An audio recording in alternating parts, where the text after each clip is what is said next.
नवी मुंबई स्थित श्री साई सेवा चॅरिटेबल ट्रस्टच्या माध्यमातून सालाबादप्रमाणे तिसऱ्या वर्षीही नेरूळ सेक्टर 12 येथील रामलीला मैदानावर भव्य साई भंडाऱ्याचे आयोजन करण्यात आले होते।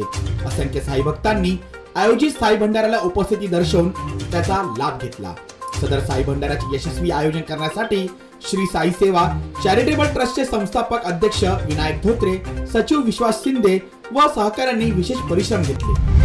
साई सेवा चॅरिटेबल ट्रस्ट आमचं यंदाचं हे 3रं वर्ष आणि या साई भंडाऱ्याचं आयोजन बरोबर अतिशय उत्साहाच्या वातावरणामध्ये या ठिकाणी हा कार्यक्रमाचा सोहळा या ठिकाणी पार पडत असतो। त्याचबरोबर या ठिकाणी या संस्थेच्या माध्यमातून विविध सामाजिक कार्य ही प्रत्येक वर्षी या ठिकाणी होत असतात। आवर्जून आम्हाला त्याचा योग लागतो। आजही ह्या साई भंडाऱ्याच्या माध्यमातून या ठिकाणी संपूर्ण प्रभागातील जनतेला या ठिकाणी साईमय वातावरण या ठिकाणी बनवण्याचा जो हा प्रयत्न त्यांचा प्रत्येक वेळेस असतो। अनेकांना शिर्डीला जाऊन त्या ठिकाणी दर्शन घेण्यासाठी असतं, त्यांच्यासाठी या ठिकाणी शिर्डीमय वातावरण करण्याचं जे काम या ठिकाणी या मंडळाच्या माध्यमातून होत आहे, त्याबद्दल खरोखरच या सर्व मंडळाचे सर्व पदाधिकारी या सर्वांचं या ठिकाणी मी आभार मानतो। आम्हालाही या ठिकाणी बोलवलं, आमचा सत्कार केला, त्याबद्दल देखील त्यांचे आभार।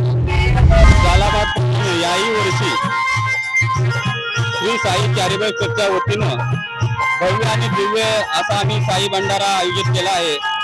आणि आमच्या साई भंडाऱ्यात आमच्या नेरूळ नगरातील तमाम साई भक्तांनी या ठिकाणी आम्हाला मोठ्या प्रमाणात प्रतिसाद दिला।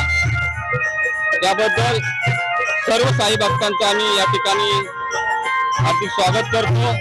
आमच्या मंडळाच्या सर्व पदाधिकाऱ्यांनी त्यातून हा आपला उत्सव कसा भव्य आणि दिव्य होईल याचा प्रयत्न केला आणि आज ही परिस्थिती आली की आज हा साई भंडारा या ठिकाणी भव्य आणि दिव्य स्वरूपात तुम्हाला पाहायला मिळत आहे। मी साई चरणी एकच प्रार्थना करतो की आम्हा सर्व भक्तांवर साईची कृपा राहो।